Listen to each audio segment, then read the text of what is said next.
Mudiri Secondary School learner in Garankuwa was arrested last night and appeared in court today on assault charges. This follows a video which went viral on social media portraying a learner bullying and assaulting a fellow learner. Now, the learner was subsequently suspended and the victim was to receive counselling. The Gauteng Education Department spokesperson Steve Mabona joins me now in studio for an update on this particular story. Quite disturbing, Steve, that video that went viral. But just bring us up to speed. We understand that the learner was remanded in custody. Is that correct? Definitely. The learner appeared today in the Garankuwa Magistrates Court. She was then remanded in custody up until the 5th of February, probably for investigation. There's more information that they need, which the investigating officer must go and have. But from where we are sitting, we will support the perpetrator as well, as much as we're going to support the victim. We were at the victim's house this morning. Our officials had to go there because she could not come to school, subsequent to the visit that was undertaken by the MEC, just assuring the school, the parents that were there, and just to say the SGB must then probably give reasons why they must still be in existence, because there's allegations that they are fighting amongst themselves, so they are not actually functional, and that will then make the school to be dysfunctional.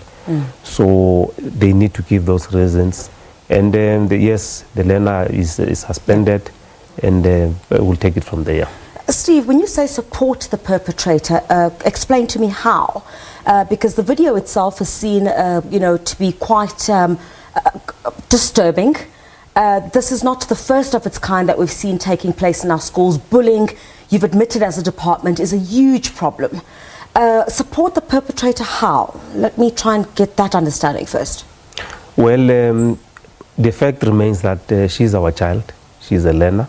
She's still in the school-going age, and even if we were to expel her from the current school, we have an obligation as a department to make sure that she finishes, her schooling, because she's in grade 12. We need to find an alternative, be it a school or a center that she will continue, to be supported to finish schooling, because you can't say the perpetrator did this and you then don't make her to repent, as she might have, apologized. Already there's a video footage that she has circulated. But possibly some would accuse the department of handling the issue of bullying with kid gloves.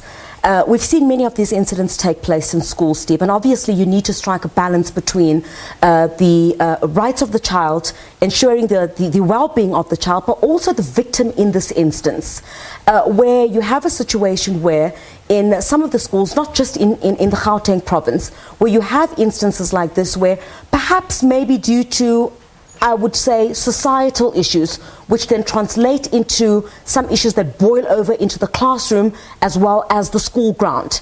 Is this one instance in particular where a societal issue perhaps could have then boiled over into the school grounds from your investigations? No, look, this incident, it should be a deterrent to all the potential bullies and those that are continuing with the, bullying other learners. Because initially, we would have said probably to the victim's parents to say, no, don't go to the police. We will support the learner. No, we encouraged them.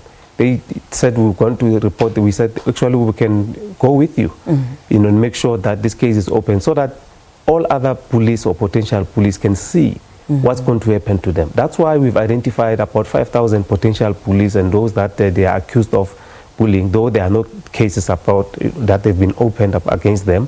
But we made sure that we need to take them through the process of repent, process of saying, let's take them through to the prosecution process, and they must see, experience that. Sorry, Steve, what are the contributing factors to some of these where you see children act out in schools like this and bully others?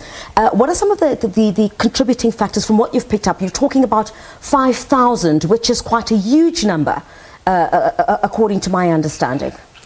Well, reasons are different, reasons are many, but we must understand that the children, they are in our society. There are so many things that are happening in different households. That's why that program, we are not focusing on punishing them. We want them to repent, want them to be taken through the process of saying bullying is not cool, you can't continue to do it. But we're not doing it on our own. We have stakeholders, we have social development, we have NGOs that manages or deals with children cases, so that they can then assist them. If they need to go at their homes to check there, how do they lead their lives, the backgrounds of those families, that's what they do. That's why we've identified them and say, let's take them through the process of healing, take them in the process of, just manage their life and say, this is, as a diversion program, this is what we need to do to lead your life. Steve, before I ask you the last question, let's take a look at this clip where the learner who appeared in court today was apologizing after that incident.